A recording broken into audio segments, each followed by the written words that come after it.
नमस्कार. जेव्हा आपण परीक्षेमध्ये कृतीपत्रिका सोडवतो त्यावेळेस काही महत्त्वाच्या सूचना विद्यार्थ्यांनी लक्षात ठेवल्या पाहिजे. त्यामध्ये विशेषतः संपूर्ण कृती एकदा जाणीवपूर्वक वाचावी, अर्थ समजून घ्यावा, नंतर कोणकोणत्या कृती करायच्या आहेत हे वाचावे. तत्पूर्वी जाणीवपूर्वक आपल्याला दिलेले परिच्छेद, मग ते पाठ्यपुस्तकातील असतील किंवा पाठ्यपुस्तकाबाहेरचे असतील, ते समजून वाचा, सखोल वाचा, त्याचे अर्थ समजावून घ्या. पहिल्यांदा वाचला नाही, समजला नाही अर्थ, तर पुन्हा समजून घ्या. आता नंतर खाली तुम्हाला काही प्रश्न विचारलेले असतील किंवा कृती करायला सांगितलेली असेल. योग्य कृती कोणती करायची याची खात्री करा.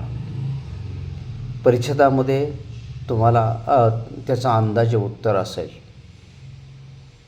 परंतु नंतर खात्री करा आणि योग्य पर्याय दिलेल्या वेबमध्ये, दिलेल्या आकृतीमध्ये तुम्हाला लिहायचं आहे. ज्या आकृत्या असतात वेब, त्या आकृत्या काढताना उत्तरपत्रिका उभी की आडवी विचार करू शकता. जर म्हणजे तपासतानासुद्धा परीक्षकाला, एक्झामिनरला अडचण होणार नाही या पद्धतीने आपल्याला कृती तयार करावी लागतील, आकृती तयार करते. उत्तरे लिहिण्यापूर्वी अचूक आणि नेमकेपणानं उत्तर लिहा, कारण गुणांमध्ये सर्व मुद्दे लक्षात घेतले जातात. तुम्ही कसं योग्य लिहिलेले, शुद्ध लिहा शब्द असेल तर, कारण सगळं ऑब्जेक्टिव्ह जर असेल तर त्याला पर्याय नसतो. त्यात चुका करता कामा नये.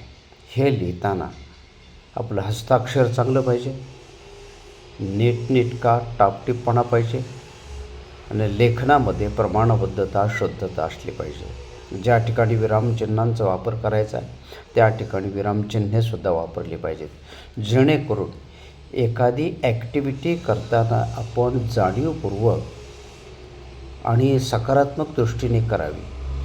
अंदाजे न पाहता किंवा अंदाजे विचार न करता त्या सोडवल्या जाऊ नये आणि पुन्हा आपल्याला खात्री करावी की आपण ते बरोबर लिहिलेले आहे किंवा नाही.